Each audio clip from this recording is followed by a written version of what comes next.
गोरखपुर में मेरा बहुत ऋण है मुझ पर, गोरक्षनाथ भूमि का, क्योंकि समझ संगीत की, साहित्य की, व्यक्तित्व की, समाज की सब गोरखपुर में आई। वहीं गुरु मिले शुजात हुसैन खां साहब, राहत अली खां साहब, और जीवन की भी वहीं समझ मिली। जब हम लोगों ने साथ में रिहर्सल करते थे तो मुझे इतना आश्चर्य हुआ कि जो भैरवी की आलाप थी वो भी उन्होंने ट्रम्पट से पूरा, और उनसे जब बात होती थी तो वो कहते थे कि हमें लगता है कि हम लोग बहुत पढ़ा हुआ बजाते हैं। इतना बचपना था उस समय तो जो मुझे बहुत अच्छा लगता था कि मैं भी अवस्थित थी, ये भी अवस्थित थी, तो मेरा नाम नहीं बदलेगा, सरनेम। हाँ, उस समय लड़कियों का नाम बदल जाता था। हम जो थे, डॉक्टरों का परिवार ऐसा होता है जहाँ 24 घंटे यदि कोई नहीं है तो आश्चर्य है कि जी की आंख का ऑपरेशन होना है तो किसी को पट्टी बनवाना है, गांव से भी आते कोई होंगे। गांव से आ रहा है तो कोई अपना पेट में दर्द हो गया दिखाने आ रहा है, कोई कुछ नहीं तो कह रहा मैं बस ऐसे ही सोचा कि आपको दिखा दे। तो 24 घंटे पिता को, माँ को, लोगों से घिरे, लोगों को सेवा, प्लस हम गाते थे बरसन लगी सावन बूंदिया रे, पिया बिन लागे न मोरा जिया, 4 महीना के बरखा पड़त है, अरे तब न कोई छवाए बंगना, पिया बिन लागे न मोरी केसरिया, बारमा आवो नी, पधारो मारे देश रे, पधारो मारे देश, कहनवा मानो ओ राधा रानी, कहनवा मानो, कहनवा मानो। आत्मा की आवाज, साधारण लोगों की असाधारण कहानियां। नमस्कार। आत्मा की आवाज आत्म प्रकाश के साथ साधारण लोगों की असाधारण कहानियां। दोस्तों, आज एक ऐसी कहानी हम आपको दिखाने जा रहे हैं, एक ऐसी शख्सियत से मिलवाने जा रहे हैं जो सचमुच एक साधारण ब्राह्मण कुलीन परिवार में पैदा होकर जिन्होंने उत्तर प्रदेश का नाम देश और दुनिया में किया। मित्रों, भातखंडे संगीत संस्थान, जो अब भातखंडे विश्वविद्यालय हो गया, पहले भातखंडे संगीत संस्थान कहते थे, वहां से मास्टर्स में गोल्ड मेडलिस्ट, लखनऊ विश्वविद्यालय से इतिहास के परास्नातक में गोल्ड मेडलिस्ट, पद्म विभूषण विदुषी गिरिजा देवी जी की गंडा बंद शिष्या, बेहद सुरीली आवाज की मालकिन, तालियों के साथ स्वागत करिए पद्मश्री मालिनी अवस्थी जी का। आत्मा की आवाज में मालिनी जी, आपका बहुत बहुत स्वागत। बहुत बहुत स्वागत है आत्म प्रकाश जी। आज आत्म विश्लेषण, आत्म अभिव्यक्ति, जीवन के तमाम आत्म अनुभूतियों को साझा करने के लिए आज इतने सुंदर मंच में अपने घर में इतनी आत्मीयता से बुलाने के लिए आत्म प्रकाश जी आपका बहुत बहुत आभार। बहुत धन्यवाद, और हम बहुत शुक्रगुजार हैं, आप हमारे एक निमंत्रण पर बहुत सहजता के साथ आए।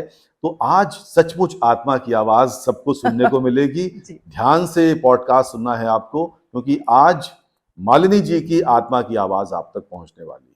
सारे सवाल ओरिजिनल होंगे, कहीं कोई रिपीटिशन नहीं है, सब कुछ फ्रेश है, बिल्कुल ताजा। जी। आपने फोक को ही क्यों चुना अपनी जिंदगी? ओह ये सवाल आत्म प्रकाश जी सब लोग पूछते हैं, और एक जो पूरी यात्रा होती है, मानसिक यात्रा, जिसको फिर आप जीवन में चरितार्थ करते हैं, उसको कुछ शब्दों में कैसे समेटे और कैसे बताएं। मुझे लगता है मनुष्य जो सोचता है जिस राह पे चलने का, वो उसकी वृत्ति होती है, जो बाद में फिर प्रारब्ध बन जाता है। संभवतः वृत्ति थी, और ये मेरी वृत्ति इसलिए मुझे लगता है कि अलग है क्योंकि मेरे भाई बहनों की भी नहीं है।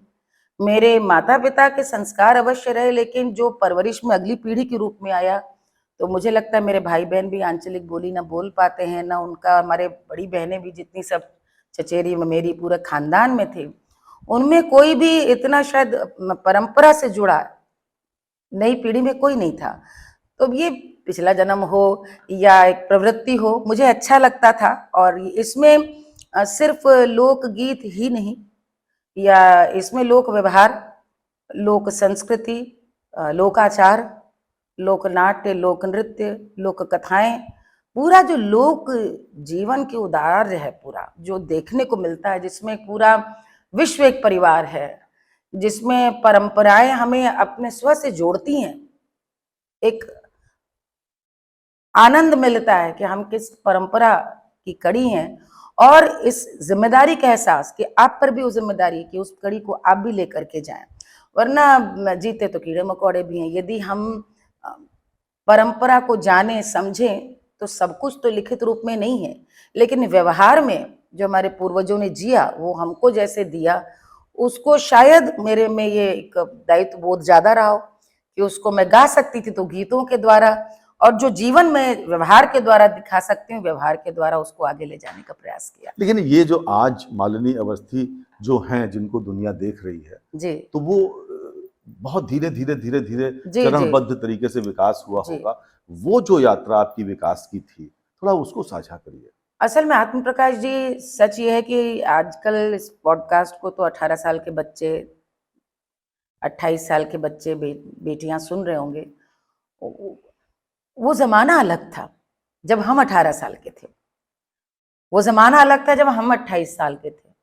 उस समय सपने देखने का हमें आजादी तो थी, लेकिन हम लोग एक ऐसे, आपने मेरे अभी एक परिचय में आपने एक बात कहा कि एक कुलीन ब्राह्मण परिवार जब आपने बोला, तो उसमें जो समझने वाले शायद ये समझेंगे कि सन 70 के दशक का, एक 80 के पूर्वार्ध के दशक का जो एक मध्यम वर्गीय परिवार, नौकरी पेशा परिवार था, वहां पे बेटियों को लेके ये सपना होता था कि अच्छी जगह शादी हो जाए, बेटी प्रसन्न रहे और सुखी रहे।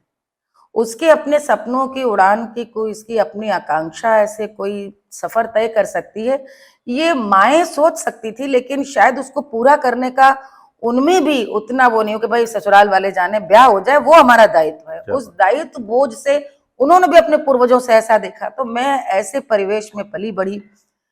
अंतर ये था कि माता पिता दोनों का दृष्टिकोण बहुत खुला था।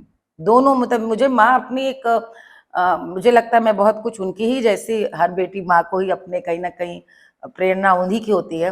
वो एक प्रगतिशीलता और परंपरावादिता का अनूठा संगम थी। जिस समय आप समझिए आत्म प्रकाश जी, स्त्रियों का गाड़ी चलाना बड़ी बात समझा जाता था। मुझे वो दृश्य याद है कि मेरे पिताजी को जब हार्ट अटैक हुआ है सन 75 में, मेरी 9 वर्ष की आयु रही होगी, और 9 क्यों से 7-8 साल, और वो गाड़ी चला के पिताजी को अस्पताल लेके जा रही हैं, फिएट खुद। तो उस तरह की जो आप समझिए एक मतलब प्रतिभाशालिनी, असाधारण व्यक्तित्व की महिला, और कोई तीज त्योहार कभी नहीं देखा हमने ससुराल में, कभी उनका बुढ़ापे तक पल्ला छूटा हो। तो वो एक कमाल की, उनको देख के मुझे लगता था कि स्त्री होना ऐसा होना चाहिए। तो वो उनकी वजह से कहीं ना कहीं दमखम पुरुषार्थ कह सकते हैं, वो भी था, और स्त्री का जो भाव था वो भी था। लेकिन आपने जब पूछा कि जीवन में यहाँ धीरे धीरे आप आगे बढ़ी, कहाँ पहुंची, तो बात यहाँ से शुरू हुई कि पढ़ने में मुझे बहुत मजा आता था। शुरू से एक बहुत अध्यवसायी रही, पढ़ने का माहौल था, सब कुछ पढ़ती रही, और शिक्षा में बहुत अच्छी थी। तो समझिए हाई स्कूल और इंटर में एक बड़ा एक कह लीजिए पूर्वाग्रह रहता है कलाकारों के लिए कि उनकी शैक्षणिक योग्यता या जरा भी जो कौशल है वो कहीं ना कहीं वो इस योग्य भी नहीं समझा जाता कि उसका जिक्र किया जाए। जैसे मेरे परिचय में हमेशा भातखंडे के गोल्ड मेडलिस्ट बताया जाता है, मैंने बताया, लेकिन लेकिन लखनऊ विश्वविद्यालय के भी गोल्ड मेडलिस्ट में इतिहास में रही वो। तो हाई स्कूल और इंटर में भी टॉपर थी मैं विद्यालय में। तो एक मन, एक कह लीजिए तीक्ष्ण बुद्धि होती है, बच्चा क्या करेगा, ये बहुत सारा मन में था कि कोई कहता था ये बनेगी, कोई कहता था वो बनेगी। माँ का बड़ा स्पष्ट था, विवाह करना है 20-21 साल में, मेरी माँ। हाँ, उसमें उनको कोई भी कंफ्यूजन नहीं था, ना उन्होंने हमें कोई कंफ्यूजन आने दिया। तो इसलिए सपने ऐसे हमको पता थे कि जो 20-21 साल में, अब हमारी सपने शायद पति देखेगा तो वो पूरा करेगा, या उसकी इजाजत लेनी होगी, या सास ससुर तो शायद कभी नहीं, क्योंकि मेरी दिशा गायन की ओर बढ़ गई थी। भारतीय समाज में पत्नी शिक्षिका हो, पत्नी बैंक में काम करती हो, पत्नी डॉक्टर हो, सब कुछ सम्मानजनक है। लेकिन परफॉर्मिंग आर्ट्स, उसमें चाहे वो अभिनेता हो, चाहे नृत्य के कलाकार हो, चाहे गायिका हो, यह तब तक अनहर्ड था, सुना नहीं गया था।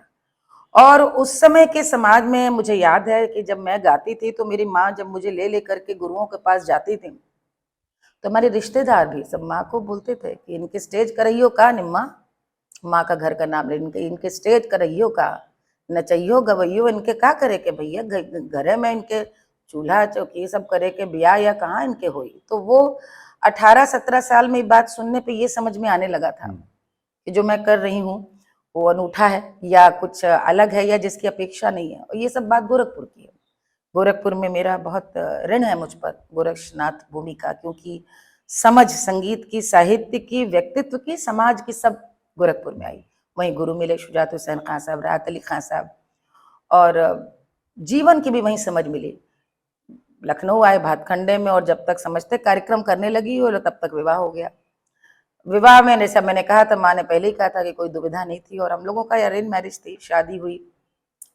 लेकिन विवाह के पहले 2 बातें हुई। एक तो ये कि एक बॉम्बे में म्यूजिक इंडिया एक कंपनी थी जो पहले पॉलीडोर हुआ करती, जी जी बिल्कुल। तो वो म्यूजिक इंडिया का एक नेशनल कंपटीशन हुआ, राष्ट्रीय, जिसमें कि अलग अलग संभाग से कलाकार जाने थे। उसमें मैंने हिस्सा लिया। मैं उत्तर प्रदेश से जीती और फिर मुंबई पहुंची, और उसमें मुंबई बम्बई हुआ करता था, और हमारे निर्णायक जो थे खयाम साहब जैसे लोग थे। अच्छा। और उसमें मैं ऑल इंडिया सेकंड कंपटीशन क्या में, ये बात। 88 की बात है। वाह। और आपको याद होगा, चूंकि आप आकाशवाणी, सीमा शर्मा जी जो हाँ इतना अच्छा खूब, गाते, जी तो जी हम और बिल्कुल सीमा जी बिल्कुल। जॉइंट सेकंड, हम्म, सीमा सहगल, अब उनका नाम है, बहुत अच्छा गाती हैं। हम्म, तो ये विवाह के पहले की बात है। तो ये कहीं ना कहीं आकाश छूने की लालसा, आकांक्षा की, यदि मैंने सीखा है तो वो लोग भी सुने, मन में थी। और वहां मेरी माँ ही लेकर के गई, लेकिन न जाने उनका एक विश्वास था। वो कहती थी कि हसरत ना कोई रह जाए, तो तुम जहां जहां मैं ले जा सकती हूँ ले जाओ, लेकिन मन में ये भाव हमेशा रखना कि जो होगा परिवार के साथ होगा।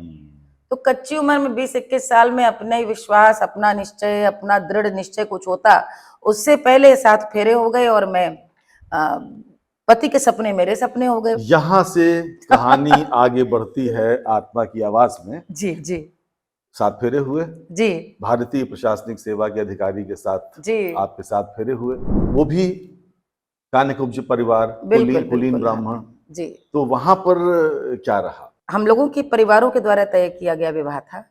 और एक चीज, दो, इतना बचपना था उस समय कि जो मुझे बहुत अच्छा लगता था कि मैं भी अवस्थी थी, ये भी अवस्थी थी, तो मेरा नाम नहीं बदलेगा, सरनेम हाँ, उस समय लड़कियों का नाम बदल जाता था।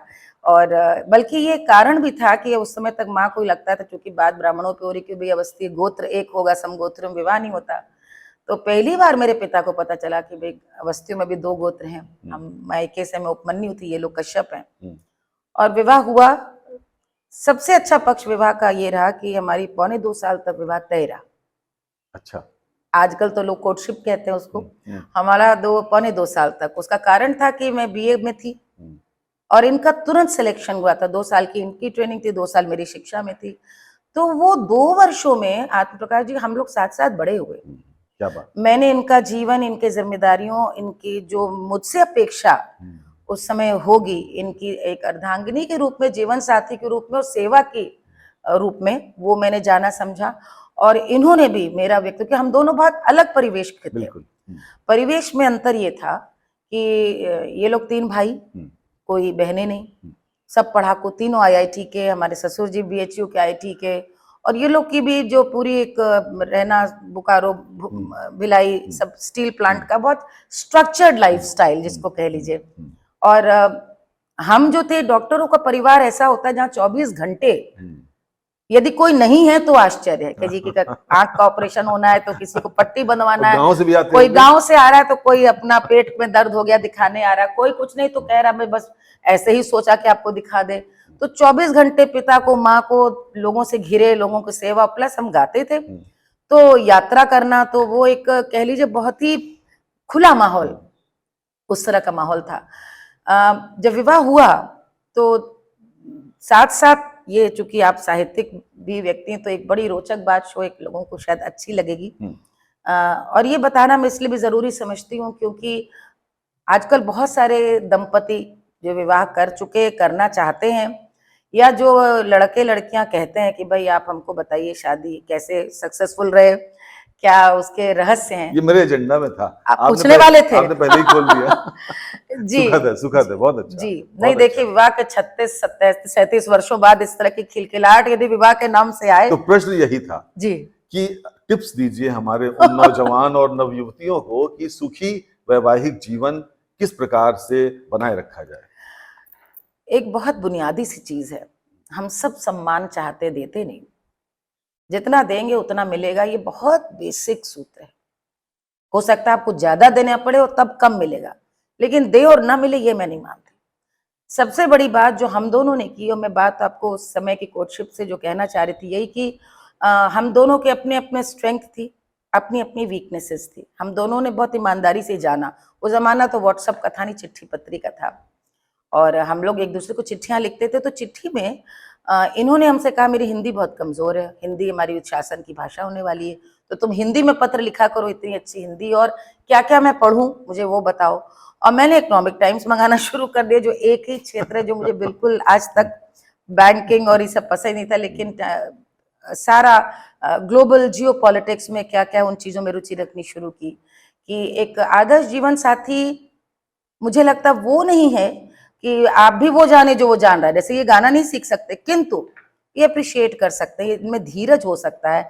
ये हो सकता है फिराक और मजाज और प्रसाद को न जाने, लेकिन जब मैं गा रही हूँ कि बीन भी हूं मैं तुम्हारी रागिनी भी हूं, तो मैं इनको अर्थ समझाऊं, तो इनमें धीरज हो समझने का। क्या बात, वाह वाह ये वाह। मैं नहीं एक्सपेक्ट करती हूँ कि मैं शासन की नियमावली जान जाऊं, लेकिन इतना मेरे में संवेदना रहे कि कोई कष्ट में व्यक्ति आया है तो मैं इन तक वो बात पहुंचाऊं। क्या बात। तो ये मुझे लगता है कि हम दोनों ने उस समय को बहुत अपने को गढ़ा संवारा, और वो गढ़न संवारना आज तक चल रहा है। विवाह हुआ तो विवाह के संग तुरंत बच्चे हो गए, और आजकल जो एक मैं नए कपल्स में देखती हूँ आनंद प्रकाश जी, लोग जिम्मेदारी नहीं लेना चाहते।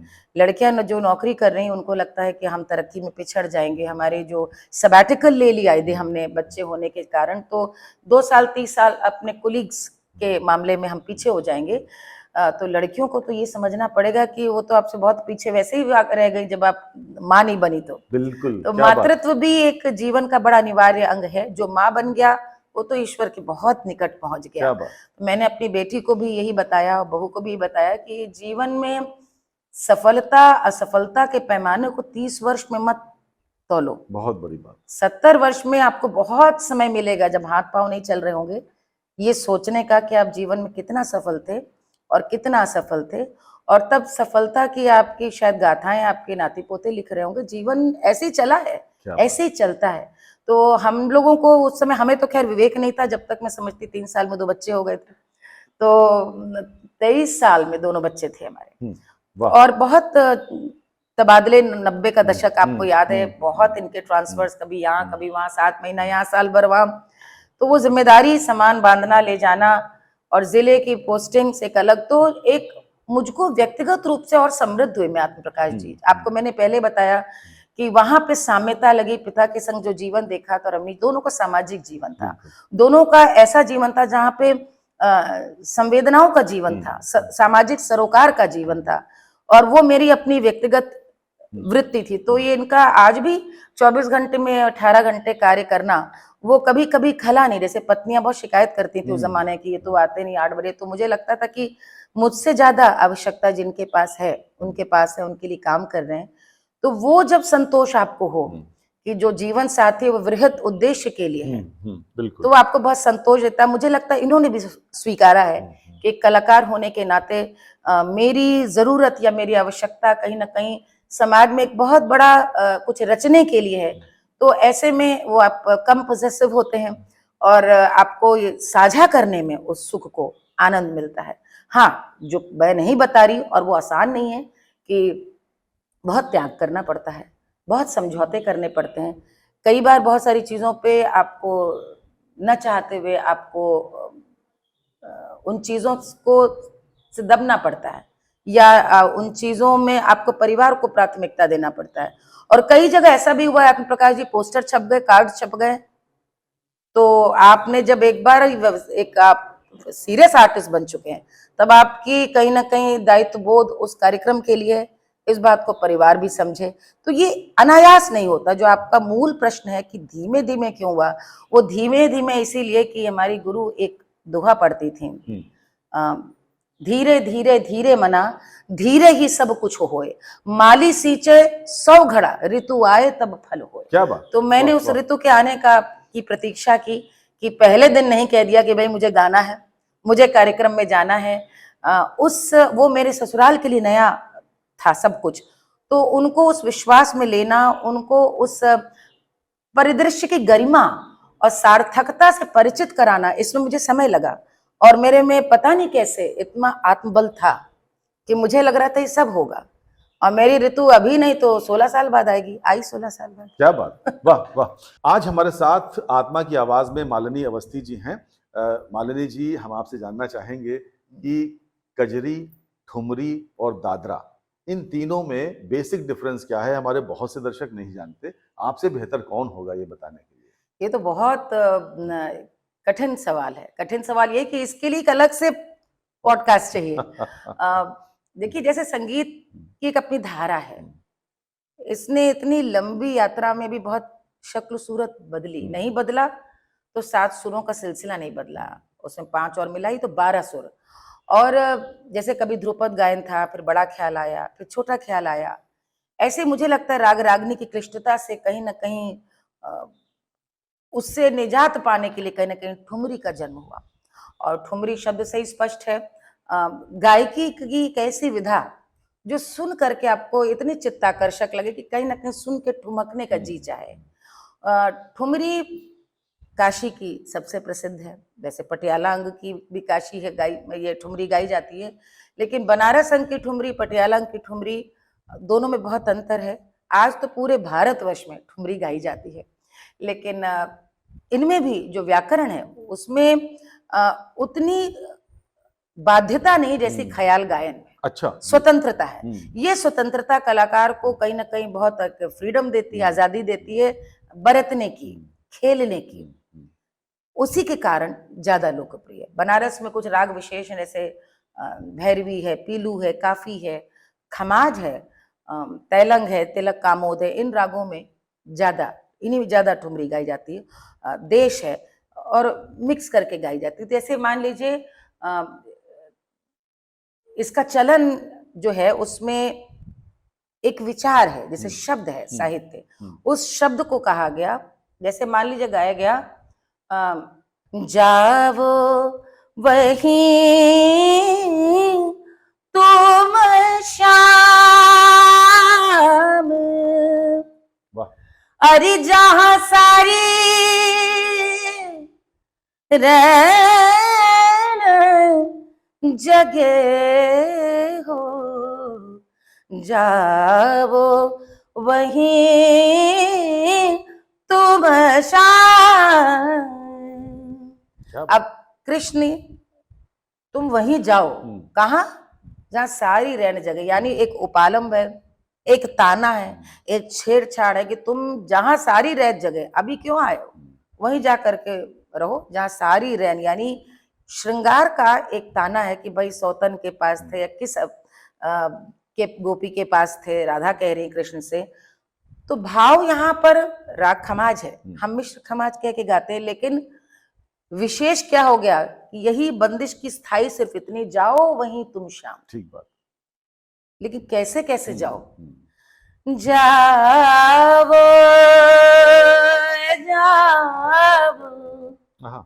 जाओ जाओ वहीं तुम श्याम, जाओ जाओ जाओ जाओ, अरे जाओ वहीं तुम श्याम। क्या सुंदर बात। तो वाह, वाह, वाह। नजाकत भी है और इतना भी नहीं छेड़ना कि रूठ के कोई चला भी जाए, लेकिन ताना है हर प्रकार का। ये ठुमरी में भाव प्रधान है, भाव ऐसे जिसमें शब्द प्रधान है, शब्द का मर्द। जहां सारी रैन, अब थोड़ा विस्तार में जा रही हूं, जैसे जहां सारी रैन जगे हो, लेकिन चूंकि रैन जगे हो आया तो हमने रात का राग भी डाल दिया। अच्छा, ये ठुमरी में स्वतंत्रता है जो ख्याल में नहीं। जहां सारी रहना जगह हो, जाओ जाओ जाओ जाओ वहीं तुम शाम जाओ, हाय जाओ वहीं तुम शाम। आहा, क्या बात। ये स्वतंत्रता ठुमरी को इतनी आकर्षक बनाती है कि जहाँ थोड़ा अलग रंग लग गया, और यही कारण है कि बड़े गुलाम अली खान साहब जैसे पटियाला अंग के जो श्रृंगार कहे जाते हैं, इतने बड़े दिग्गज कलाकार, वो भी कितना भी ख्याल याल गा लें, लोग ठुमरी सुने बिना उन्हें उठने देते थे। हमारी गुरु वो तो मुझे लगता है ठुमरी का श्रृंगार है, अप्पा जी, गिरजा देवी जी। और बनारस की ठुमरी को उन्होंने, सिद्धेश्वरी देवी जी ने, रसूलन बाई जी ने अलग उत्कर्ष दिया। ताले अलग अलग होती, जत ताल है मुख्य बनारस में जिस पर गाया जाता है, कहरवा में गाया जाता है, और पंजाबी ठेके में गाया जाता है 15 मात्रा में 16। ये टेक्निकल चीज है।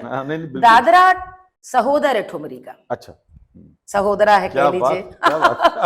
वो 6 मात्रा दादरा का ठेका होता है, लेकिन दादरा ठुमरी की सहोदर या सहोदरा है? सहोदरा या सहोदर दोनों है, क्योंकि उसका चरित्र है, कहाँ पुरुष है कहाँ स्त्री है।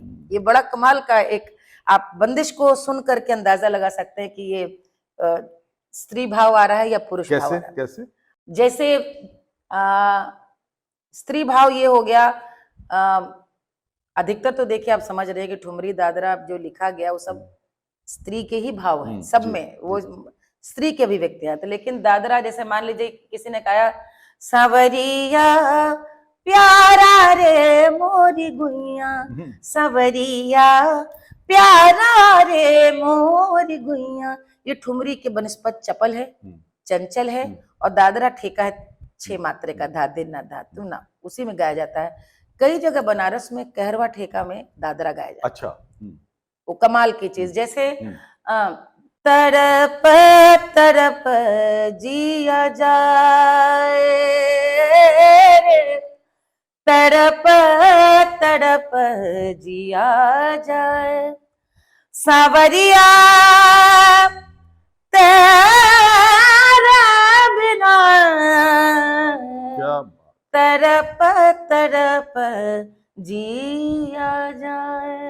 वाह वाह वाह वाह। गोकुल छाड़े मथुरा छाड़े, अरे किन साग ने लगाए, तरप तरप जिया जाए। क्या बात, क्या बात। ये सहोदर हो गया। क्या बात।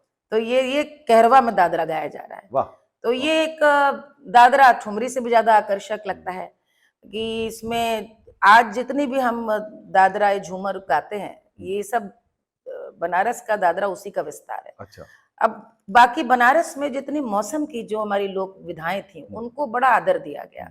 वो कजरी हो, झूला हो, चौमासा हो, 12 मासा हो, होली हो, चैती हो, इन सब को, ये काशी में इन लोक विधाओं को शास्त्रीयता प्रदान की गई, शास्त्रीय आधार प्रदान किया गया, राग रागनी के आधार पर इनकी धुनें बनाई गई और इनको बरता गया। बरता गया से मेरा मतलब ये, मान लीजिए मैं एक कजरी यदि मान लीजिए ये है कि हाँ, जैसे मान लीजिए कोई कजरी गाई जा रही है, कहनवा मानो ओ राधा रानी, कहनवा मानो ओ राधा रानी। अब ये एक कजरी है, लेकिन शास्त्रीयता क्या है, कहनवा मानो ओ राधा रानी, कहनवा मानो, कहनवा मानो, कहनवा मानो ओ राधा रानी। ये गायकी अंग से हमने उसको थोड़ा निखार दिया। तो इस तरह से होली अलग है, 12 मासा अलग है, कजरी अलग है, चैती अलग है। और सबसे सुंदर बात जो बनारस के पूरब अंग की है, उसको पूरब अंग कहा ही इसीलिए गया है कि यहाँ पे धमार, ध्रुपद, ख्याल, टप्पा, सादरा, दादरा, छंद प्रबंध ठुमरी दादरा के संग संग उतनी दक्षता और उतने सम्मान के साथ पूर्वी, बारहमासा, चौमासा, होरी कजरी भी गाई जाती। यानी कोई दो आंखों से, मतलब एक आंख से देखते हैं सबको, कोई भेद नहीं है कि भाई ये ख्याल गा रहे हैं तो अब वर्तमान बड़ी बड़ी गायिकाओं को आप देखेंगे तो पूर्वी भी गा रही है, चौमासा भी गा रही है। बरसन लगी सावन बूंदिया रे, पिया बिन लागे न मोरा जिया, 4 महीना के बरखा पड़त है, अरे तब न कोई छवाए बंगला, पिया बिन लागे न मोरी। तो ये जो लोक जीवन की चीजें हैं उनको भी उतने आदर और उतने अनुराग के संग गाया गया। क्या बात है। मालिनी अवस्थी जी के साथ हम बात कर रहे हैं मित्रों आज आत्मा की आवाज में। आत्मा की आवाज आत्म प्रकाश के साथ साधारण लोगों की असाधारण कहानियां। एक और बनारस के, चूंकि आपने एक अंग की बात, जब आपने ठुमरी, दादरा और कजरी के लिए पूछा, तो वो विशेष है, वो है निर्गुण गायन। हाँ जी, बिल्कुल बिल्कुल। बनारस में जितनी भी गायिकाएं रही, एक बड़ी समृद्ध गायिकाओं की परंपरा है वहां पे, चाहे वो काशी बाई हो, बड़ी मोती बाई हो, विद्याधरी बाई हो, हुस्ना बाई हो, एक से एक वे सब अपने कार्यक्रम का समापन निर्गुण से करती थी। क्या वजह थी इसकी? जीवन की क्षणभंगुरता, महादेव की नगरी ये दिखाना, और कहीं ना कहीं वे श्रृंगार की विधाओं को गा करके लोगों को रिझा रही थी। उसमें आध्यात्मिकता का ये पुट कि जो कुछ देख रहे हो सब है यहीं यहीं चले जाना है, तो निर्गुण गाकर, तो इसीलिए वो जो आप सुनते हैं, हे गंगा मैया तो है पियरी चढ़ई बे, अरे सैया से कराई दा मिलनवा है राम, सैया से कराई दा मिलनवा हो राम। और ये भी जो काशी की बड़ी प्रमुख चैती है, एही ठैया मोतिया हेराय गईल रामा, कहवा मैं ढूंढूं, एही ठैया मोतिया हेराय गईले। बहुत सारे लोग इसमें श्रृंगार का भाव तो देखते हैं, लेकिन इसमें एक बहुत बड़ा आध्यात्मिक निर्गुण का रहस्य, एक बहुत प्रसिद्ध कथा, यदि मुझे सही याद है, शिव नारायण प्रसाद रुद्र जी की बहती गंगा जी। उसमें, वो कथा में इस पूरी चैती का उसमें जिक्र है। और इसका जब वो प्राकाट्य है कि वो कब इस गीत को गाती हैं, तो वो बड़ा एक ड्रामेटिक, जिसको आप कह लें, एक नाटकीय और बड़ा एक मैं कहूंगी पढ़ने की दृष्टि से नाटकीयता की बात कर रही हूँ कि मैं, आप जब उसको पढ़ते हैं तो आपको लगता है कि आपकी छाती फट रही है, और गाने गायिका को पता है कि जिसके प्रति उसका अनुराग है वो नहीं रहा, और तब वो यही ठैया मोतिया हिराई गईले हो रामा, कहवा में ढूंढूं, कोठवा में ढूंढली, दुअरिया में ढूंढली, ढूंढत ढूंढत हेराई गईली रामा। तो हम सब लोग उस मोती को ढूंढ रहे हैं, वो कहाँ है, कहाँ मिलेगा।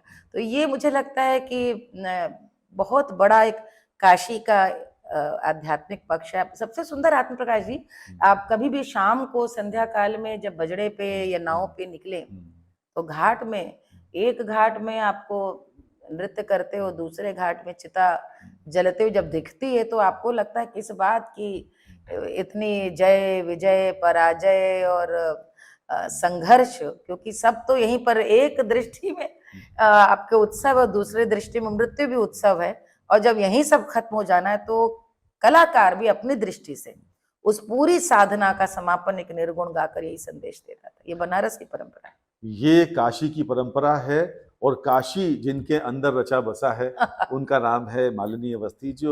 मालिनी अवस्थी जी जो आज आत्मा की आवाज में हमारे साथ हैं। बेहद सुरीली आत्मा की आवाज आज हो रही है जी, जी। बहुत अच्छी बातें हो रही हैं। अच्छा, हम आपसे जानना चाहते हैं कि वो फिल्मी गाना है, उसकी पंक्तियां हैं कि पंछी नदिया पवन के झोंके, हाँ। इन्हें सरहद ना कोई रोके। तो संगीत को भी कोई सरहद रोकता नहीं, मुझे लगता है। संगीत, music has no boundaries. I agree. और भारतीय संगीत, सामवेद से निकला संगीत जो वैदिक काल से लेकर के आज तक समृद्ध होता आया, लेकिन अंतर्राष्ट्रीय स्तर पर, आधुनिक अंतर्राष्ट्रीय स्तर पर जब हम देखें तो भारतीय संगीत कहीं कम दिखता है।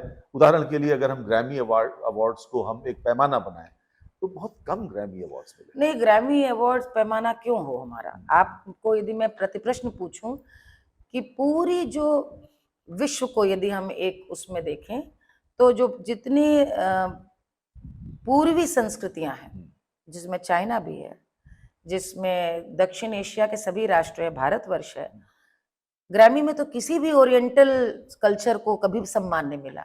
आप अपवाद की बात मैं नहीं कर रही हूँ, पंडित रविशंकर जी हैं, अपने विश्वमोहन भट्ट जी हैं, राकेश चौरसिया जी हैं, अभी रिकी केज को भी मिला, लेकिन ये अपवाद है। बिल्कुल। लेकिन पूरी ओरिएंटल, जबकि पूरी ओरिएंटल मैं इसलिए कह रही हूँ कि ये इनकी संस्कृतियां, इनके इतिहास जो जागृत ज्ञात विदित इतिहास है, वो इन सभी राष्ट्रों का बड़ा प्राचीन है। और जिस राष्ट्र की संस्कृति संगीत, तो संस्कृति पूरक है, बिना संगीत के होगा नहीं, लेकिन इनको कभी भी वो स्वीकारते नहीं, कभी भी मान्यता नहीं देते। हम लोग में भी एक अजब दीवानगी कि हम वहीं से वैलिडेशन चाहते हैं। और अभी तो पिछले 20-25 वर्षों में क्या ध्वस्त हुए हैं सारे। आप यदि पूर्वाग्रह देखें कि हम जिन जिन को सोचते थे कि वे टिक राइट टिक करेंगे तभी होगा, तो अब हम देख रहे हैं कि जिन जिन चीजों को वो मान रहे हैं वो हमारे यहाँ कब की मानी स्वीकारी जा चुकी थी। हम दीवानों की तरफ पश्चिम को देख रहे थे, भाई आप हाँ करिए तब हम हाँ करेंगे। हमारे यहाँ भले 100 साल, वहां पे अमेज़न में दातून बिक रहा है, हर्बल टूथब्रश करके खड़ाऊ भी बिक रहा है, खड़ाऊ बिक रहा है। हल्दी पे जो देश पेटेंट कराए, ऐसे ये इन लोग को क्या कहा जाए, पश्चिमी देशों को। कोरोना ने तो पूरे विश्व को दिखला दिया कि हमारे यहाँ की जो ज्ञान परंपरा, आहार की ज्ञान परंपरा है, ये छोटी मोटी वैद्यशाला है भारतीय रसोई। हमारी आपकी दादी, आज छोटे छोटे बच्चे, हमारे तो बच्चों के बच्चे हम देखते हैं, नाती पोते हैं, जरा सा कुछ होता तुरंत डॉक्टर के पास भागना। तो हम लोग उनको ही कहते हैं, हमारे पिताजी डॉक्टर थे, सबसे पहला उनका ज्ञान ये था दवा खाना ही नहीं है। जब तक कि माँ बहुत गुस्सा होती थी कि सबका इलाज करते हो, जब तक 101 के ऊपर बुखार रहे जो दवाई देते ही नहीं थे, क्योंकि वे स्वयं मानते थे कि मतलब जितना शरीर अपने आप सध सके, चाहे वो प्राकृतिक उससे या आहार से। और हमारी दादियों ने वही किया।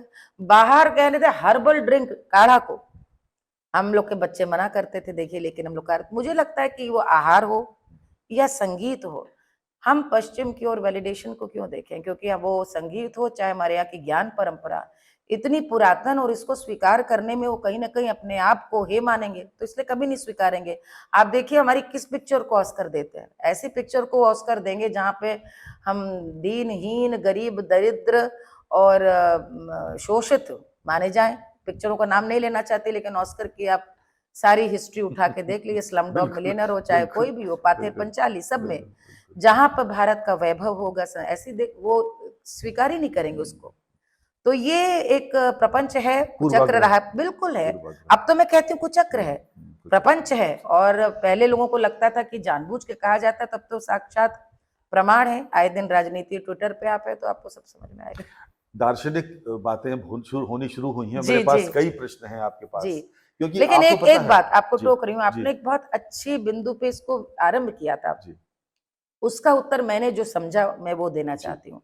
आपने कहा था संगीत सरहदों के पार, तो मैं यहाँ पे ये बात जरूर जोड़ना चाहूंगी अपने अनुभवों से कि भारतीय संगीत जो है उसकी व्याप्ति और उसकी स्वीकृति पूरे विश्व में सबसे ज्यादा है। आप तो कई देशों में गए, बहुत देशों में गया, और जैसी स्वीकृति या स्वीकारोक्ति उसकी और जैसा सम्मान देखती हूँ वैसा कहीं नहीं। आप तो कोरिया में देख चुके हैं, राम का सोहर गाया था हमने और लोग ताली बजा रहे थे, खड़े होकर के वहां, जिसमें कोरियन दर्शक थे, कोरियन श्रोता, उनको बस इतना बता दिया गया था कि लॉर्ड रामा वॉज बोर्न, उतना अर्थ संदर्भ से वे तालियां बजा रहे थे उस सोहर में, जो न भाषा जान रहे थे, न उनको कभी उन्होंने सुना था।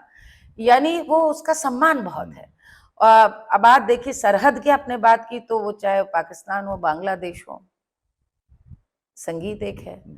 उनके कलाकार, हमारे कलाकार कहाँ खत्म होते हैं कहाँ शुरू होते हैं, सब एक जैसे लगते हैं। अभी अमेरिका गई थी इसी मई में, वहां पे जैज म्यूजिशियंस के संग हमारा, हाँ मैंने देखा, बिल्कुल बहुत अच्छा। तो एक फ्यूजन था, और फ्यूजन में उन्होंने प्रस्ताव दिया कि जो लिंकन सेंटर का परमानेंट जैज बैंड है 15 आर्टिस्टों का, उनके संग भारतीय संगीत की जुगलबंदी मुझे सुनकर के लगा कि कैसे करेंगे। जब हम लोगों ने गाने तय किया तो मुझे आश्चर्य हुआ कि का करूं सजनी, जो भैरवी की ठुमरी उन्होंने वो तय की, उन्होंने एक केसरिया मांड तय किया, उसके बाद एक उन्होंने उमाजी रे फिल्म का भी गाना तय किया। और जब हम लोगों ने साथ में रिहर्सल करते थे तो मुझे इतना आश्चर्य हुआ कि जो भैरवी की आलाप थी वो भी उन्होंने ट्रम्पट से पूरा, और उनसे जब बात होती थी तो कहते थे कि हमें लगता है कि हम लोग बहुत पढ़ा हुआ बजाते हैं। भारतीय संगीत स्वतंत्रता देता है, यानी राग का खाका आपको पता है, फिर ये एब्स्ट्रैक्ट पेंटिंग है, आप उस नियम में रह करके स्वतंत्र रहिए, लेकिन हम पढ़े बिना नहीं बजा सकते, एक भटका तो सब भटकेंगे, ये बुनियादी अंतर है। लेकिन मिलके हमने काम किया तो मैंने देखा कि सरहद पार भी संगीत के प्रति बहुत सम्मान। ये जो भैरवी की आपने 3 उदाहरण दिए, जी एक कोई गुनगुनाते हैं तीनों में से। मैं आपको मांड सुना रही हूँ जो मैंने वहां गाया, जी जो बड़ी चिरपरिचित मांड की बंदिश है, और फिर मैं आपको मांड की वो बंदिश भी सुनाऊंगी जो हम लोग क्या दादरा गाया जाता है बनारस में। इजाजत है? स्वागत स्वागत स्वागत। केसरिया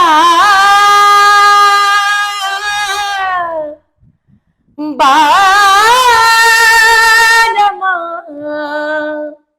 आवो नी पधारो मारे देश।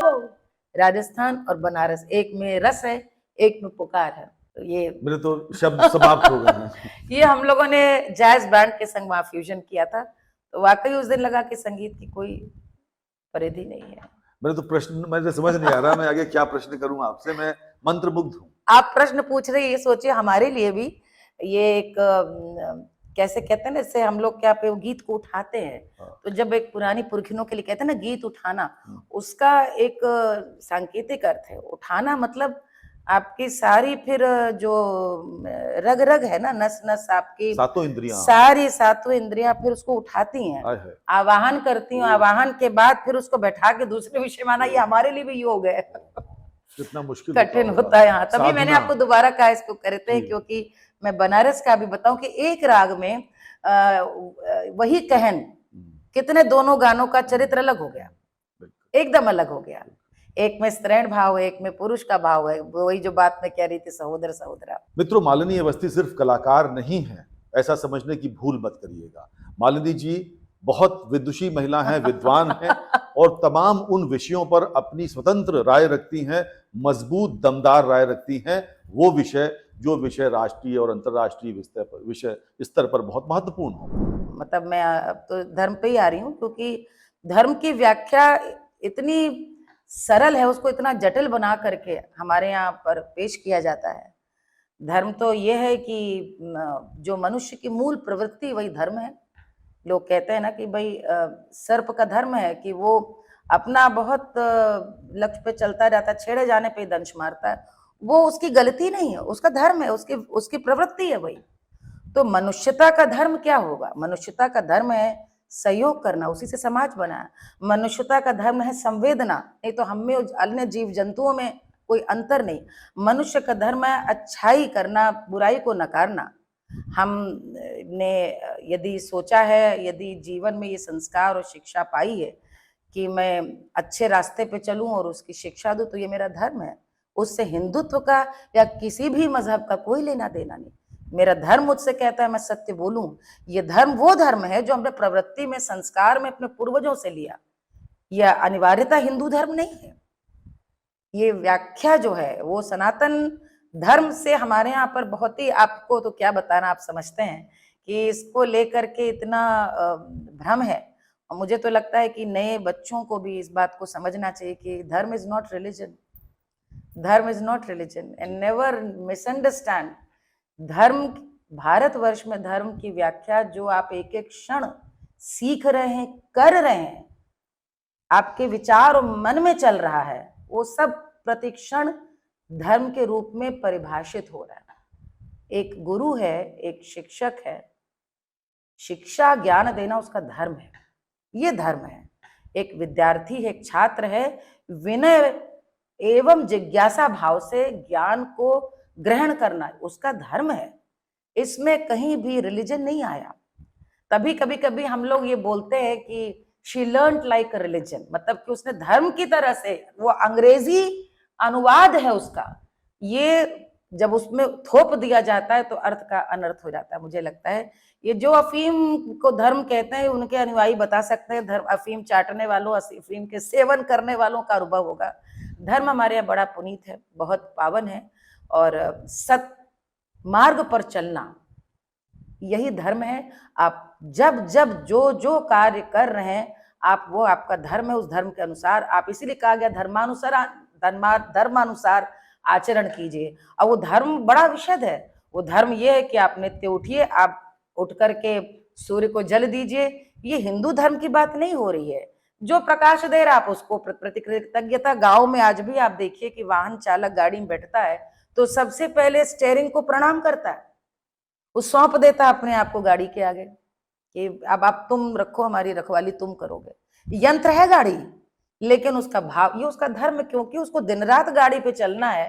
उसने पूरी निष्ठा और आस्था के भाव के साथ अपने को समर्पित कर दिया, क्योंकि उसका वो समर्पण भाव गाड़ी के प्रति, तो उसका वो धर्म है कि उसने आकर उसको प्रणाम किया। तो मुझे लगता है ये धर्म को तो नए सिरे से कर्तव्य की दृष्टि से पुनर्परिभाषित करें। और ऐसे लोगों को मैं कहूंगी कि गीता अवश्य पढ़ें। भगवत गीता मुझे लगता है कि एक ऐसी मुझे ज्ञान की एक ऐसी अकाट्य एक ज्ञान गंगा है कि जितनी उम्र तक पढ़ते चले जाएं, सुनते चले जाएं, आत्मसात करते जाएं, आपको सब समझ में आ जाए। अच्छा, कुछ लोग ये भी कहते हैं, वो कहते हैं कि संस्कृत में, अवधी में, अरबी में या अंग्रेजी में लिखी हुई कोई भी पुस्तक, चाहे जिस कालखंड में लिखी गई हो, वो जब तक सत्य और तर्कों की कसौटी पर खरी न उतरे तब तक उसको आंख बंद करके नहीं मानना चाहिए। ये कौन कहता है? कुछ लोग हैं। देखिए, यदि हम, चूंकि मुझे लगता है कि जो जिस विश्वास का अनुयायी हो उसको उसी पर टिप्पणी करनी चाहिए। हिंदू धर्म एक जीवन शैली, एक विचार है। उस विचार जिसको सनातन कहते हैं, सनातन कहते इसलिए कि आदि अंत किसी को मालूम नहीं। हमने जैसा देखा वो जीवन दर्शन जिसको हम जी रहे हैं वही हिंदुत्व है, वही हिंदू विचारधारा है। और ये कहीं किताब में डिफाइन नहीं। बहुत सारी आपके इस दर्शन को प्रमाणित करती हुई, परिभाषित करते हुए कम से कम 60,000 पुस्तकें, 60,000। बिल्कुल। और किसी एक पुस्तक में आप ये कहें कि आपको संपूर्ण ज्ञान, सिर्फ एक मैं कह सकती हूँ जो गीता है। बिल्कुल। और वो गीता भी किताब में इसलिए नहीं मानती हूँ क्योंकि वो हमारे यहाँ तो श्रुति और स्मृति परंपरा, वही व्याख्या और उसी के द्वारा ही ज्ञान को ग्रहण करने की आज्ञा गुरुओं ने दी। आज भी यज्ञ पे बैठे या कोई भी आप पाठ करें, भले किताब देखकर आप दुर्गा सप्तशती करें, लेकिन श्रुति और स्मृति परंपरा को सबसे पहले आप आवाहन करते हैं, क्योंकि उसी के द्वारा सारी विद्या, सारा ज्ञान संरक्षित किया गया और तभी आज तक शेष है। और मैं अवश्य, मेरा मानना है कि जितने तार्किक और जितने लचीले और जितने कमाल के दर्शक रहे हमारे यहाँ, फिलोसोफर्स रहे हैं, उन्होंने आवश्यकता अनुसार, समयानुसार उनमें बदलाव भी किया है। आज भी बदलाव हुआ भाई। आज मैं पढ़ रही थी भैया ट्विटर पे, आज मैंने देखा रूप कंवर मामले के लोग बरी हुए। तब मुझे याद है 37 वर्ष पूर्व ये हमारे आंखों के सामने। और बचपन में मुझे याद है ये हेडलाइन थी उस जमाने की, सती। मैं इसलिए बात का उदाहरण दे रही हूँ कि हमारे सामने आंखों देख के खत्म हो गया। कुरीति थी, खत्म हो गई, कानून बन के खत्म हुई। लेकिन कानून में तो बहुत सारी चीजें बनाई गई, लोग फिर भी चोरी करते हैं ना। ये लोगों ने अपने व्यवहार से इसका लोप कर दिया। ऐसे ही अल्पायु में विवाह एक आम, हमारे बचपन में गांव में माता पिता को समझाने पे भी छोटे विवाह में विवाह होता था, हमारे आंखों के सामने इसका भी लोप हुआ। यानी हिंदू धर्म में पूर्वजों ने आवश्यकता अनुसार व्यवहारिक बदलाव किए। यानी उन्होंने माना कि जब जो देश काल परिस्थिति है, यदि कभी जल में जैसे विकृति आ जाती, यदि विकृति आई तो हम आवश्यक उसमें शोधन कर सके। इसलिए मुझे लगता है कि आज भी रेलेवेंट है, आज भी लचीलापन है। बाकी जो भी धर्म है, जिनकी पुस्तकें हैं, सबका बड़ा सम्मान है। और मुझको ये लगता है कि आज तो मानस पे भी लोग प्रश्न उठा देते हैं। मैं तो ये कह सकती हूँ, रामचरितमानस में आज भी गोस्वामी जी ने जो कह दिया मुझे लगता है कि एक उन्होंने राम को कहाँ पे प्रतिस्थापित किया, हनुमान जी को उन्होंने कहाँ प्रतिस्थापित किया। एक पूरी नस्लें मुझे लगता है कि कृतज्ञ रहेंगी कि गोस्वामी जी को तो हम लोग को आधुनिक ईश्वर कहना चाहिए, क्योंकि उनका जितना बड़ा ऋण है पूरे हम पूरे समाज पे, उससे कभी हम उऋण नहीं हो सकते। किंतु उन्होंने उस देश काल परिस्थिति के अनुसार कभी कुछ तो एक पंक्ति छोड़ी, एक शब्द के पीछे लोग आज भी पूरे किताबें लिख डाली है लोगों ने। हम छोटे थे तो मुझे याद है वो सरिता निकलती थी। हिंदू समाज के डैश डैश डैश। अच्छा, कमाल की बात यह है कि ये नियमित सरिता आती थी घर में, माँ और पढ़ती हमें भी थी। ताज्जुब हाँ, होता था। और मैं देखती थी कि इसमें कितना बड़ा एडवर्टाइजमेंट, लेकिन यही विचार है कि कभी प्रभाव नहीं पड़ा उसका। बिल्कुल, बिल्कुल। आज लेकिन उस याद रह हमें भी गई, याद आज है। उसका जिक्र कर रही हमें हूँ भी मैं, याद तो है। आप सोचिए। मुझे भी बिल्कुल। और लेकिन ये हमारे यहाँ पर ये सहनशीलता, उदारता भी है बिल्कुल। कि हम उसमें मीमांसा भी करेंगे। बिल्कुल। हमारे यहाँ पर यदि आज भी राम के जीवन पर प्रश्न कर सकते हैं, राम के पूरे जीवन काल पे हमें लगता है कितने लोगों ने कैरियर बना दिया है सिर्फ इसी पे करके, लेकिन राम राम ही रहे। राम की व्याप्ति, राम की जो महानता है वो तो प्रतिदिन नयों में भी मुझे लगता है बढ़ती जाती है। मुझे लगता है कि जिनकी जो भी धर्म और मजहब, सबकी सोच अपने समय में यही रही होगी कि जब बहुत अनाचार रहा होगा, जब लोग बहुत विभाजित रहे होंगे कि भाई एक किताब ऐसी आए जिसमें अच्छी बातें हम ऐसी उस समय के हिसाब से जो सही थी उन्हें हम लिखें, ताकि उस पर अमल करके एक अनुशासन में लोग रह सके।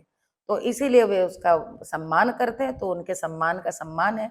लेकिन हिंदू धर्म में अवश्य ही ये रहा कि एक पुस्तक, आज भी आप यदि जानना चाहेंगे कि भाई हम क्या पढ़ें धर्म को जानने के लिए, तो मैं आपको ये बात चली तो मैं इसका अवश्य जिक्र करूंगी।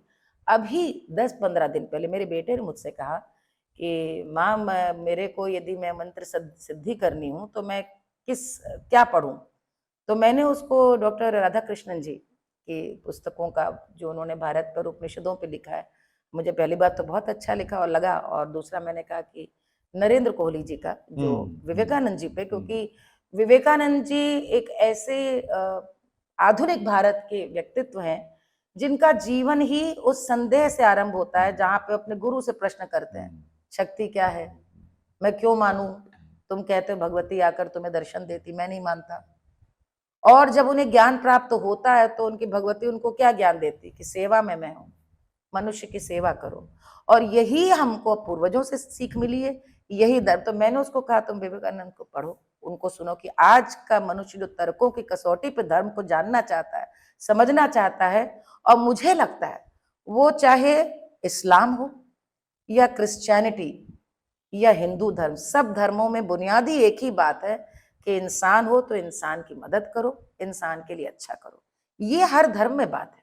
कंपैशन जी, कंपैशन एंड काइंडनेस। काइंडनेस। मित्रों, आत्मा की आवाज आत्म प्रकाश के साथ साधारण व्यक्तियों की असाधारण कहानियां, आज मालिनी अवस्थी जी के साथ आत्मा की आवाज आ रही है। आप महसूस भी कर पा रहे होंगे अपनी बातचीत के, अपने पॉडकास्ट के हम लगभग अंतिम चरण और में आत्म हैं। प्रकाश जी, एक बात मैं कहूँ, ये सवाल तो कभी किसी ने नहीं पूछे मुझसे। और और भी पूछने वाला आपके हूं। उसका कारण भी है ना, आप मूलतः तो भाई आपका पत्रकार भी हैं और आपका जो एक वो है, लेकिन अच्छा लगा, अलग विषय है। मैं ऐसे भी और भी प्रश्न आपसे अच्छा, पूछने वाला हूं। मुझे लगा खत्म हो गया। जी पूछिए। तो मैं जी। आपसे जानना चाहता हूं जी। मित्रों, आप भी ध्यान से सुनिएगा ये प्रश्न। क्या मालिनी अवस्थी जी पूर्व जन्म में विश्वास करती हैं? बिल्कुल करती हूँ। क्या आधार है उसका? मेरा अपना जीवन, ये बिना पूर्व जन्म की किसी यात्रा या पूर्व जन्म के संस्कार के बिना असंभव है, हो ही नहीं सकता। मेरे अपने, देखिए हमारे अपने घर में, हमारे माता पिता के परिवार में, खानदान में कोई गाता नहीं, कोई बजाता नहीं। संगीत से जिसे कहने दूर दूर तक, कोई लोग कहते हैं ना खानदान का कोई आ जाए इस तरह का, जो परिवार में अनुवंशिक रूप से संगीत चले, उसकी कोई संभावना नहीं थी। दूसरा, संगीत समाप्त होने की बल्कि पूरी संभावना थी, क्योंकि विवाह हुआ प्रशासनिक सेवा में, और उस समय आत्म प्रकाश जी मेरा विवाह हुआ तो मुझे याद है, आप दूरदर्शन से जुड़े अनिल श्रीवास्तव जी थे, याद करिए। तो जब कार्यक्रम के लिए हमारे पिताजी से मैंने कहा कि इन लोगों को तो बुलाना बंद कर दिया, तो पिताजी ने फोन किया, उनके मिलने गए दूरदर्शन केंद्र में, तो उन्होंने उत्तर दिया, हमें लगा अब शादी हो गई, अब क्या गाएगी।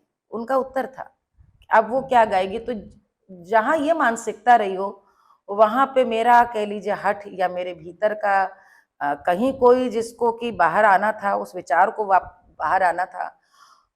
तो ये पूर्व जन्म का ही कहीं ना कहीं प्रारब्ध लगता है, इसके बिना नहीं हो सकता। और दूसरी बात, आधुनिक जीवन में विचार से अत्यंत आधुनिक होते हुए परंपरा के प्रति इतना आग्रह, इतना प्रेम, पुरातन भारतीयता के प्रति इतना आग्रह, इतना अनुराग, उसके प्रति इतना आकर्षण कि वैसा ही जीवन शैली जीने का मन चाहे वैसे रहूं, और उसके परवाह नहीं कि अगला कैसे आपको जज कर रहा है। लेकिन वो कहीं ना कहीं मुझे लगता है कि बहुत पुरानी कोई ओल्ड सोल जिसे कहते हैं ना, कि पुरानी कोई है जो अब इस जीवन में अपनी आकांक्षाएं पूर्ति हो रही हूँ, ऐसा मेरे को लगता कभी है। आंख बंद की तो कभी ऐसा लगा कि मैं, ये 15वीं शताब्दी है और मैं रोम में हूँ और मैं ये हूँ, या मैं, ये 12वीं शताब्दी है और मैं चोल वंश या उधर कहीं दक्षिण भारत में, कभी कुछ ऐसा नहीं, महसूस हुआ वो क्या? नहीं लगा। मुझे हमेशा लगा कि 200 साल पुरानी पैदाइश, 200 साल 250 साल पुरानी पैदाइश, उसका अक्सर लगता है, साल 150 200 साल 150 साल। और उसका कारण शायद एक, मतलब पहले तो अनुभूति थी जिसे शब्द नहीं मिल पाते थे। मैं आपको बताती हूँ कि मैं जब विद्यालय में थी, सारे स्कूल के बच्चे पढ़ते हैं, तो गाने के संग नृत्य करती थी। शुरू से मेरा था कि मैं गाना और नृत्य साथ करती थी, नृत्य करते करते गाती थी, गाते गाते नृत्य करती थी। आप सोचिए, स्कूल की प्रतियोगिताओं में मेरे जितने भी directed choreograph dances first prize लेके आते थे, और जो कथक के गुरु थे वहां पे, उनके बच्चों के तैयार किए हुए सेकंड आते थे, तो वो हंसते थे, वो कहते थे तुम अब सीख लो, सीख लो, ताकि कम से कम एक हम लोगों को। तो मैंने अनायास कभी बिना सीखे जिस तरह के नृत्य करती जाती थी, इस पे लोगों को विस्मय होता था। तो मुझे लगता था जैसे सब कहते थे भगवान की देन है, बड़ा टैलेंट है। जब मैं जुनून में गई, जुनून शो किया मैंने एनडीटीवी में, और उस समय मेरी उम्र थी 40 साल 41 साल।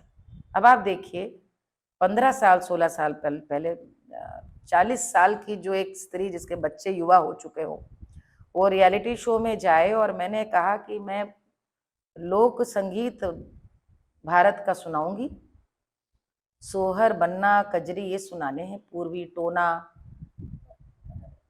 नेग मांगने के गीत, और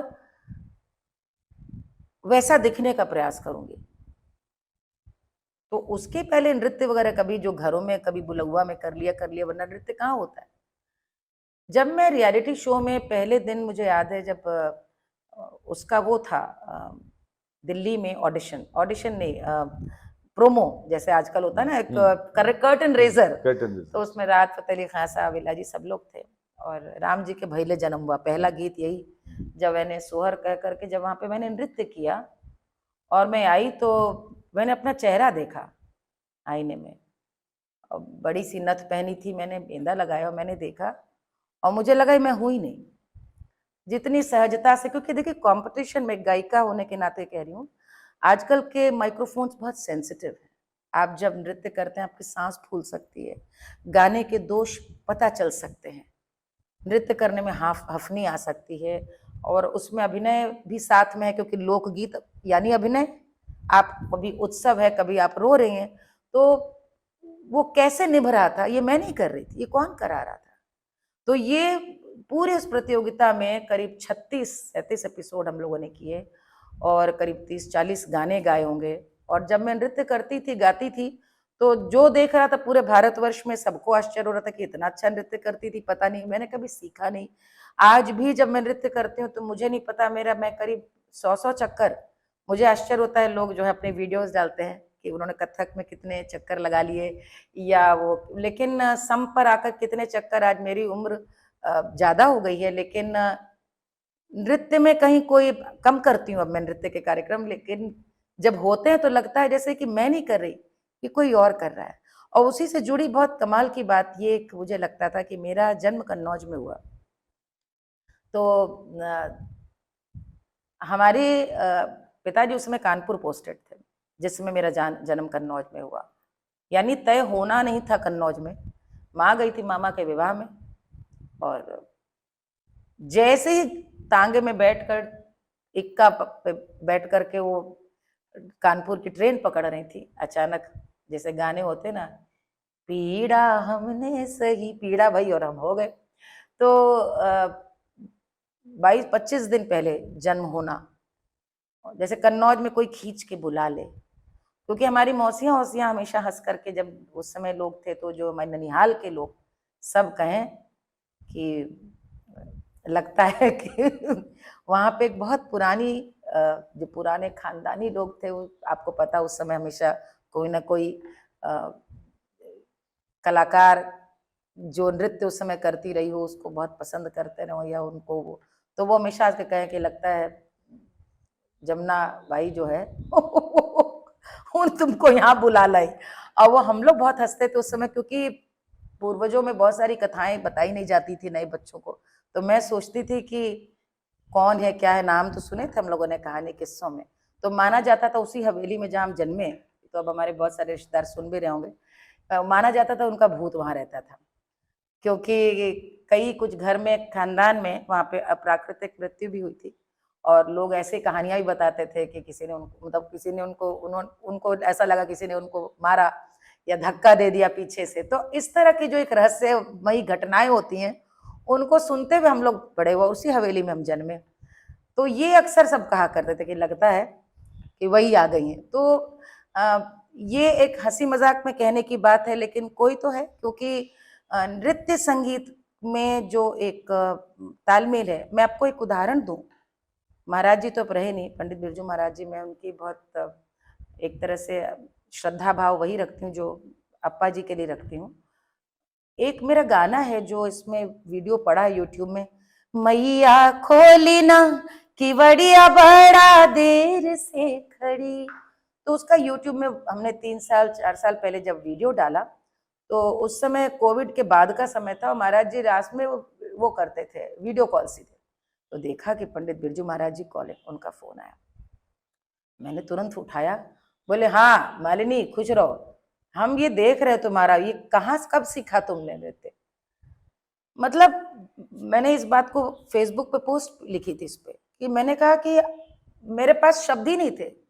मैंने कहा आप स्वयं तो छोड़िए, आपने क्या देखा, किनके पुत्र हैं, किनके आप शिष्य हैं, किनको किनको आपने सिखाया। बोले नहीं, ये तुम जो नाच रही हो, तुमने उसमें जो चक्कर लिए एकदम सही चक्कर, तुम्हारे जो भाव हैं, जो तुमने ये किया, और तुम उसमें गत दिखा रही हो, तुम उसमें उन्होंने कहा झरोखा दिखा रही हो, उसमें वो ले रही, उन्होंने कथक के हिसाब से उसको पूरा डिस्क्राइब किया। और वो मैंने अपनी एक असली वो मानी कि मैया मैं मेरे पास शब्द नहीं थे उसके। ये मैं बात का उदाहरण कभी मैंने सार्वजनिक नहीं किया, मैं इसको इसलिए कह रही हूँ कि यदि उनको लगा तो यानी कोई सहज नृत्य तो नहीं है जो लोग कर ही लेते हैं।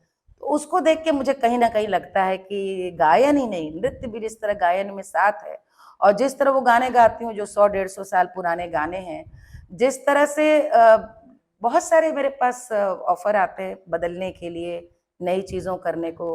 वो क्या चीज थी जिसने उस सहज पॉपुलैरिटी के लिए को नहीं स्वीकारा, जिसने इसी राह पे चलने की दुश्वारियों को भी स्वीकारा, लेकिन राष्ट्र प्रथम को भी इस लोक संस्कृति से जोड़कर उस आग्रह को माना। तो लगता है कि पराधीन भारत में कभी रही, जिसके कारण वो छटपटाहट है राष्ट्र के लिए, कुलाहट। बहुत लोग मुझे याद है जब मैं अवार्ड वापसी के लिए भी आगे गई, तो सबके भाई सब राष्ट्र से प्रेम करते हैं, ऐसी कुलाहट क्या है। तो अब हो सकता है ऐसे समय रही हूँ जो भारत का अपमान नहीं स्वीकार पाती। तो मैं संस्कृति राष्ट्र दोनों को एक जोड़ करके देखती हूँ। ये आज का यात्रा नहीं हो सकती, ये उस समय थी, और प्रभु ने शायद इस समय जन्म दिया, क्योंकि आज भी लोगों को ये सुनने समझने और शायद नए सिरे से उसको ग्रहण करने की जरूरत है। मुझे नहीं पता, मैं भावुक हो रही हूँ, क्या आज बता रही हूँ और क्यों बोल रही हूँ। ये बात तो मैंने आपको कोरिया में भी नहीं बताई। जमुना भाई, आत्मा की आवाज में आज विदुषी मालिनी अवस्थी के साथ उनकी आत्मा की आवाज हमने सुनी। हमने ही नहीं सुनी, आपने भी सुनी और महसूस की। मंत्रमुग्ध होकर हमने सारी बातें सुनी, स्पेल बाउंड होकर सारी घटनाएं सुनी, और मालिनी जी ने भी दिल खोलकर हमसे बात की। हम बहुत आपके शुक्रगुजार हैं और आपको बहुत धन्यवाद देते हैं अरे आत्मा की आवाज़ की पूरी टीम की ओर से कि आप हमारे इस शो में आई, इस पॉडकास्ट में आई और हमने आज आपके बारे में बहुत कुछ जाना और जी। ना हमने सिर्फ जाना, आपके कमिटमेंट के बारे में, आपके आपके अंदर आत्मा में क्या चल रहा है और किस तरीके से वो राष्ट्रवाद के साथ संस्कृति को जोड़ा आपने। हम बहुत धन्यवाद देते हैं आपको। बहुत बहुत बहुत बहुत धन्यवाद। नमस्कार। बहुत बहुत धन्यवाद। Please like, comment, and subscribe.